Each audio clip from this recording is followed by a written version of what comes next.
Sekiro Shadows Die Twice came out about a couple of weeks ago, and I got the code just as the game was launching, and I've been playing it ever since, jumping on almost every single day to play it, a little bit, for a few hours, sometimes for several hours, and I get a little bit farther every time, and I want to talk about this game because it is kicking my ass. It's already a big smash success. Activision released a press release saying that it sold 2 million copies, which is the fastest selling From Software game. And From Software, of course, has made Demon's Souls and Dark Souls and Bloodborne, and Sekiro is a different kind of experience that borrows from the learnings of those titles, some of the complex mechanics from those titles, but also frees things up in some extraordinary ways.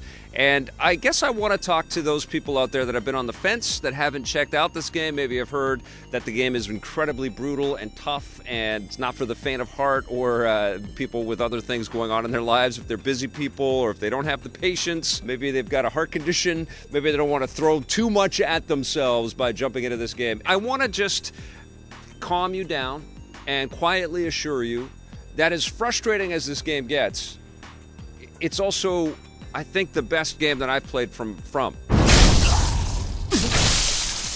I just love the way that this game envelops you, and I love the world building, and definitely it comes down to the visuals, and the art is just stunning in this title. Lots of mobility and lots of combat mechanics. And yes, you've had incredible combat mechanics with the characters that you've played in Dark Souls and in Bloodborne and Demon's Souls, but there was this, this heaviness to the armor and the heaviness to the fiction. It was incredibly creepy and disturbing and dark, and Sekiro still has that as well, but there is a layer of just beauty and respect for life, even though there is this dark rot that imbues the world around you based on how well you're doing in the game, which, suffice to say, there was a lot of dark rot in the game that I was playing because I kept dying, and so that means that it sort of infects the characters that you come across, and they're sort of dying, and everything's got this sort of weird, gross tinge on it, like there's this growth of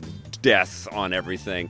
But it's still much brighter, in a sense, than the visuals of the previous games, and I think that compounded my frustrations playing those games, because I wasn't very good at I haven't been good at any of these From games. So I'd play those games, but the doom and gloom of them also got me down. Like, me sucking so bad when I was playing it got me down, and then the doom and gloom of everything and these crazy, scary monsters that would come after me in those games, it got a little too much for me, a little depressing, I didn't like sucking so much, and I didn't like being in this world that just felt like, why would I stay here? It's terrible here. In Sekiro, I want to be here. It's beautiful. I want to visit these little villages, and I want to jump up and leap up into the trees, and I want to go through the grass like a stealthy little warrior, and I want to avoid those flames that are licking up at me and want to engulf me, but can also engulf my opponents. There's a muted quality to the visuals, and definitely sort of an appreciation for the fatalities that you create, the havoc that you create as you traverse through, and death is ever present.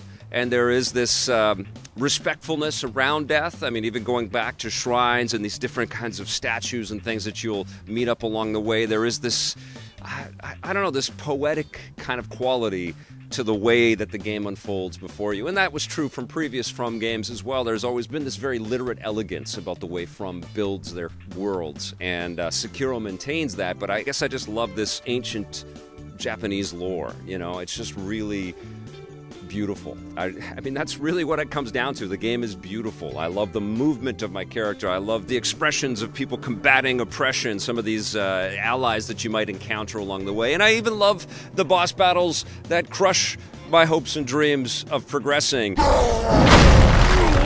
one thing that I discovered about this game is that things are not always as they seem. When it feels like all roads are lost to you and there's no way around things, that enhanced mobility that you have, that grappling hook, that ability to kind of scan around the world opens the game up in some really cool ways. And as I started to understand that it wasn't just about annihilation. It wasn't just about destroying every character that you came across. You can avoid some of this conflict. And once I started to kind of appreciate that, because I was getting hammered and beaten down and retrying things over and over again, and then I found these little different ways, these little circuits, these different kinds of paths that I could take that could take me to the next save shrine, and I was like, oh my god, this game is way more than I at first realized. And that's true of all the From games, but I don't know, there's just something about the athletic capabilities of this character and the Batman-esque kind of movement that you've got, you know, that I was really, really hooked and transported. So I remain a student of this game, but I want to impress upon you that if you've been avoiding it, you know, maybe you tried a Dark Souls game, maybe you tried Bloodborne and they were too much for you, and I completely can understand that. What I can say to you, and maybe you're in the minority here, maybe there's just one person that I'm talking to here, but what I can say to you is that I think Sekiro, even though it's potentially even more difficult, it's worth it and it's fun. And as tough as this game is, I also feel it's the most accessible video game that From has released recently, and I absolutely adore it, and I'm sticking with it, and even though it's tough as hell, it's still worth all of your time. I'm giving it a 9 out of 10.